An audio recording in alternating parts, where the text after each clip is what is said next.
Just when I thought the forward deployed engineering arms race couldn't get any hotter, things have heated up just another notch. I'm going to go ahead and actually share with you 4 major pieces of news that happened just this week over the course of 7 days and why you might possibly want to consider moving into the forward deployed engineering field. My name is Rich with Tech Careers, and if you haven't subscribed yet, please go ahead and do so. And while you're at it, schedule a call with us because there are not enough forward deployed engineers in the marketplace, and I can actually prove it. This week, the Cursor head of talent has announced that we basically are in a situation right now where every company is racing to go ahead and hire as many FDEs as possible. This was from a recent Business Insider article that was dropped on August 10th for a podcast that he recently did with People by WTF. It says right here, you can see it. Companies are racing to hire forward deployed engineers to help companies and their clients adopt and personalize AI. There you go. There's more of the article. All you got to go ahead and do is just subscribe to Business Insider, and you can basically see the rest of it. But 3 additional industries have also joined in on the FDE's arms race, and they're industries that you did not think of. For starters, we have Deloitte, which becomes the first global system integrator to deliver Salesforce forward deployed engineering engagement. Number 2, banking, finance and banking, they have also gotten into the forward deployed engineering arms race. Not to mention, this is actually one that was not in my bingo cards, pharmaceutical companies are going to be joining in very soon. Axtria, which is one of the largest pharmaceutical companies that are out there, announced that on August 13th, this is all recent news, August 13th, which is yesterday, today's August 14th at the time of this recording, they are going to be hiring 1,000 forward deployed engineers from now until December. And that's actually a pretty decent number of people out here. This was an article that was actually dropped on August 11th. And this article here, this was dropped on August 12th. I only bring you the newest news. None of that no, this is all happening within the past 7 days.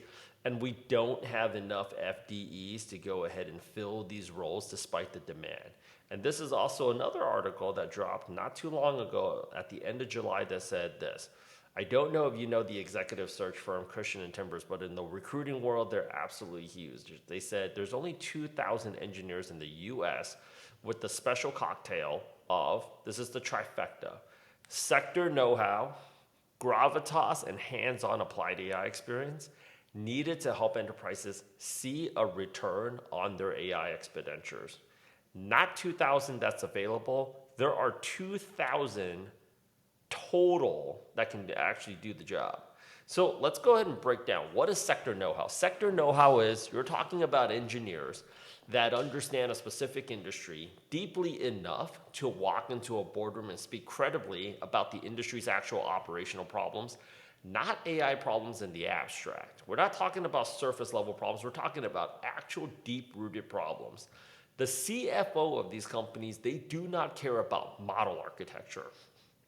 They don't care about, they care about whether or not this AI investment is going to show up on the quarterly results, and the forward deployed engineer who can connect those two things in the same conversation is the one who gets hired. Gravitas, they can sit across C-suite executives and explain that what AI can and cannot do in a language that non-technical people like myself can go ahead and actually trust and take action on. They are not just technically competent, but they are credible in rooms full of people who are deeply skeptical of AI promises and have already written checks for tools that did not deliver. Hands-on applied AI experience. They have actually deployed AI in real enterprise environments, produced measurable results, not demos. We're not talking about doing a very surface level demo over a Zoom call and saying, look at what it can do, and it can do this for you. No, we're talking about people that can go in there and get deep. Not pilots that never went into production, real deployments that generated real ROI that business could actually point to. And there's only 2,000 people that can actually go out there and do this. Here's the problem. A lot of software engineers don't want to do this job because they don't have the specific industry, the sector know-how, and they also don't care to develop the sector know-how because they're just like, I'd rather just be coding all day. I don't want to figure out what accountants are doing. I don't want to go out there and educate a room full of lawyers how to use AI. I just want to just be not talking to anybody. And I'm not being like, I'm not trying to stereotype an entire demographic here. This is the reality. The third party validation is here to support this argument. Number two, the gravitas, sitting across. How many software engineers want to sit across the C-suite even just to get a donut? I'm just talking about pure facts, right? And an actual hands-on experience, yes, they do have it, but here's the reality. Here's the problem. Most engineers have the third quality, but they don't have the first two. Most consultants and product managers, they have the first two, but they don't have the third. So how are we going to go ahead and solve this problem? Both groups are going to have to basically step up, and right now we're in a time where everybody is just waiting to go ahead and see what's going to happen next. When the people that are actually rushing in, the barrier to entry has never been lower because the demand is so high. So is the number like 2,000? No, it's probably a little bit higher. But people also have to realize that a good amount of these people already work at Palantir. And this is the thing. You have engineering technical talent that don't know the business side. They cannot communicate with business stakeholders, and they do not want to. This is something that they actually want to do, and it's going to take time to train those people up. We are now in a time in the marketplace where companies recognize this. Hiring right now is way past finding people that have all three of these skill sets, because the people that do, they have a lot of options. In fact, a lot of them are choosing to just chill because they have a lot of options.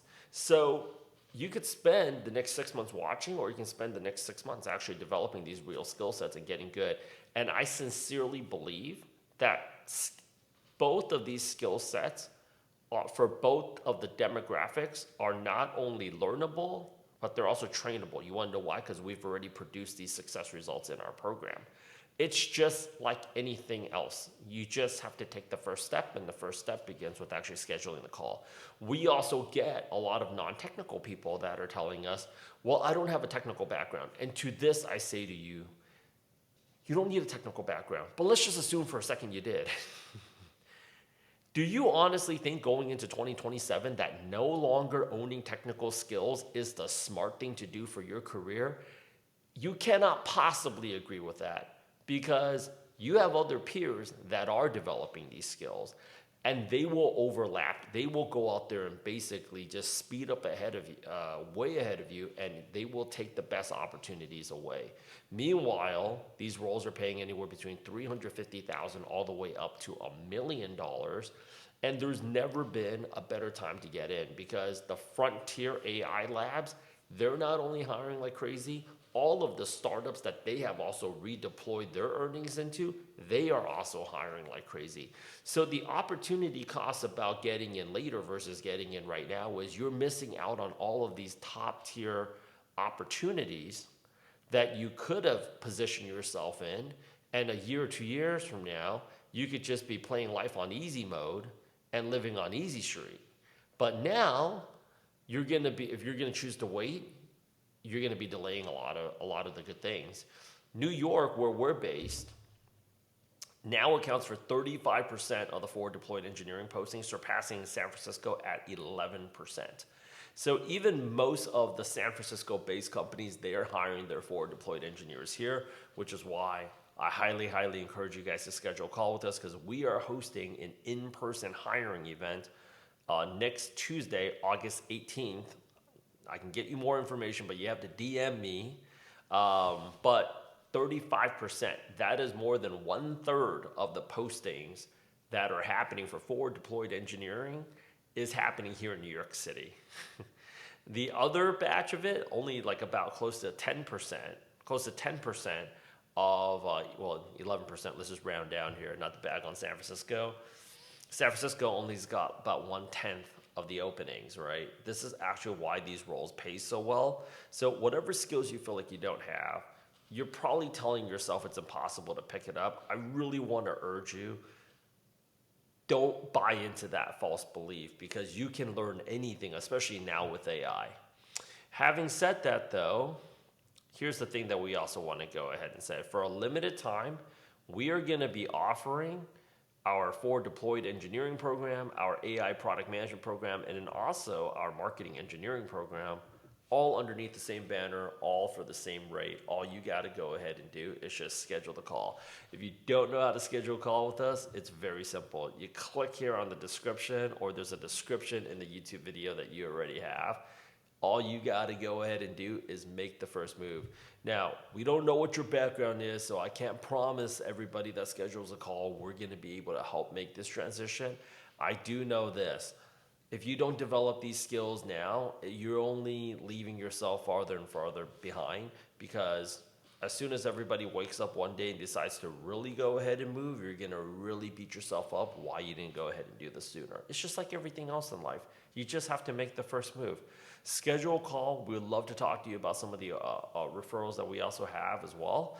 And let's talk about how we can just move you forward. Talk to you very, very soon. Don't forget to subscribe.